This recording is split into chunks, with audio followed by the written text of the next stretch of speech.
Doctor Snigdha, আপনার কাছে শুনে এই যে এখন যে তর্কটা হচ্ছে, বিশেষ করে যে আলাপটা এখানে নিয়ে এসছেন মোশাররফ আহমেদ ঠাকুর, আমরা অন্তর্বর্তী সরকারের সময়ে যারা দায়িত্বে ছিলেন, দায়িত্বপ্রাপ্তদের অনেকের বিরুদ্ধে দুর্নীতির অভিযোগ আমরা শুনছি।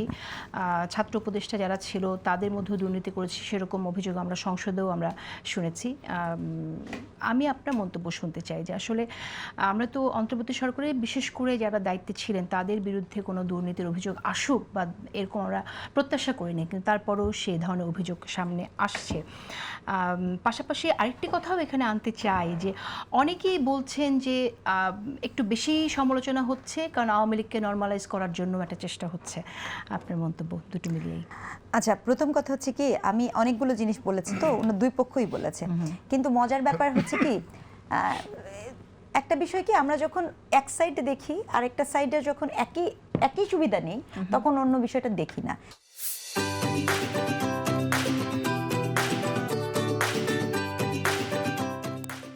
যেমন মনে করেন আমাদের অ্যাডভোকেট সাহেব পরিবারতন্ত্রের কথা বলেছেন, পরিবারের উপর ট্রমা, এটা বলেছেন। সারা দুনিয়ায় নেপোটিজম নিয়ে একটা কথা হয়, কিন্তু at the same time meritocracy, যেটা কিনা ওনাদের মূল ভর। হ্যাঁ, ধরেন আপনার পরিবারে যদি কেউ মেধা সম্পন্ন হন, তাহলে কি তাকে তার জায়গাটা দেওয়া উচিত হবে নাকি উচিত হবে না? হ্যাঁ, উচিত হবে কি উচিত হবে না, এটা একটা ব্যাপার। এখন যেমন মনে করেন আমি যদি এখন বলি যে সার্জিস আলমের শ্বশুর, উনিও তো একদম আগের সময়ে ওনাকে কেন কি বানানো হলো, সার্জিস আলমের শ্বশুরকে বিচারপতি বানিয়েছে, সরি বিচারপতি বানিয়েছে। কি পন্থীর সাথে গুরুত্বপূর্ণ না, মানে আমি যদি এখন এইভাবে ধরতে থাকি যে অমুকের কে তমুকের কি, তাহলে শুধু পরিবারতন্ত্র কেন, স্বজনতন্ত্র সেটাও তো আমরা দেখি যে কার পরিচিত কে সেভাবে তাদেরকে দিবেন। দলীয় শীর্ষপদ অনেক দিন ধরে থাকার একটা ট্রমা আছে, ওই আলাপটা আমরা করতে পারি না। আমি যে কথাটা বলার চেষ্টা করছি যে নেপোটিজম এক জিনিস আর ম্যারিটোক্রেসি এক জিনিস, এবং আমি ম্যারিটোক্রেসির পক্ষের লোক, সেটা যেই হোক না কেন। এখন মনে করেন আপনার তারেক রহমানের কন্যা জাইমা রহমান, তিনি তো এখন জাইমা রহমান দেখুন, উনি যে ব্যারিস্টার, এখন উনি ব্যারিস্টার হয়েছে, দেখেন ওনার যে কালকে যদি উনি করা শুরু করে, এখন আমরা যদি তাকে সারাক্ষণ বলতে থাকি উনি তো তারেক রহমানের কন্যা, উনি তো কোড অ্যান্ড কোড প্রিন্সেস, এটা তো তার প্রতি অন্যায়। ওটা তো তার মেরিটের বিষয়, তাই না? তিনি একটা ব্যারিস্টারি পাস করেছেন, তাকে তো তার যোগ্য সম্মানটা দিতে হবে।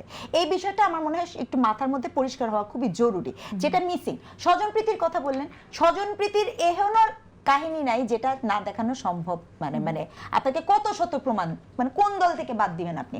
যেমন মনে করেন এই যে আমাদের ভাই বলছেন, আমাদের অ্যাডভোকেট সাহেব বলছেন যে আমার মনে হয় ঋণ খেলাপির কথা বলছেন, এবং ওনাদের এমপি যিনি করেছেন দিলশানারা পারুল, তিনি অস্ট্রেলিয়ার নাগরিক। আমি চ্যালেঞ্জ ছুড়ে দিলাম, তিনি অস্ট্রেলিয়ার নাগরিক, কিভাবে ইলেকশন করলেন? না, সেটা কি চ্যালেঞ্জ হয়েছে কোর্টে? একটা সেকেন্ড, কেন হয়নি সেটা আপনি, সেটা আরেকটা প্রসঙ্গ, সেটা আরেকটা প্রসঙ্গ। তিনি বাংলাদেশের নাগরিক বলে আমি জানি। তিনি অস্ট্রেলিয়ান সিটিজেনশিপ। আপনার কাছে কোনো এভিডেন্স আছে? এভিডেন্স আছে কিনা? তিনি নিজের মুখে এই কথা আমাকে 2020 সালে বলেছেন। এটা কিন্তু আমরা কিন্তু একটা সেকেন্ড, তিনি আমাদের বিশ্ববিদ্যালয়েরই তো সিনিয়র। ওনার সাথে আমি নিজে টকশো করেছি। ওই যেমন মনে করেন আপনি এখন যদি আপনি এভিডেন্স চান, তাহলে এভিডেন্সও দেওয়া সম্ভব, কিন্তু একটু সময় দিতে হবে। হ্যাঁ, কিন্তু এটা একটু সময় দিতে হবে, কারণ অস্ট্রেলিয়ান সিটিজেনশিপের যারা সিটিজেন হয় তাদের ডাটা কিন্তু অস্ট্রেলিয়ান ডাটাবেজেই থাকবে।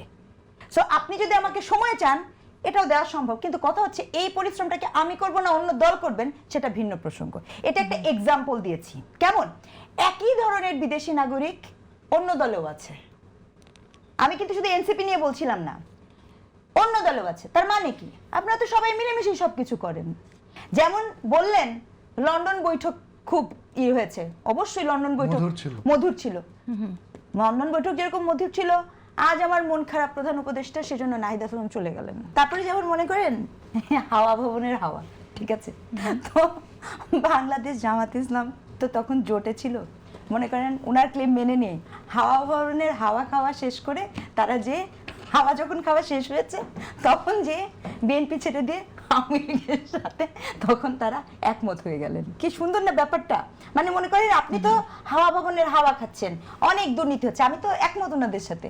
তো দুর্নীতি হলো যখন, তা সারা বছর হাওয়া ভবনের হাওয়া খেলেন কেন? যেই না খাওয়া শেষ হলো, তারপরে ইলেকশনের পরে তারা বললেন তারা আর এই জোটের সাথে নাই। চরিত্র, ক্যারেক্টার, মানে পলিটিক্যাল ক্যারেক্টারটা বলছি। মোশাররফ ভাই আপনি আমাকে ঠিক করবেন যদি আমি ভুল বলে ভুল থাকি। বলতেছেন। এখন ঘটনা হচ্ছে আপনি যখন ন্যারেটিভ দাঁড় করাবেন, এইগুলোকে ডিসকোর্স বলতো আগে, হ্যাঁ এটা একটা ডিসকার্সিভ ব্যাপার।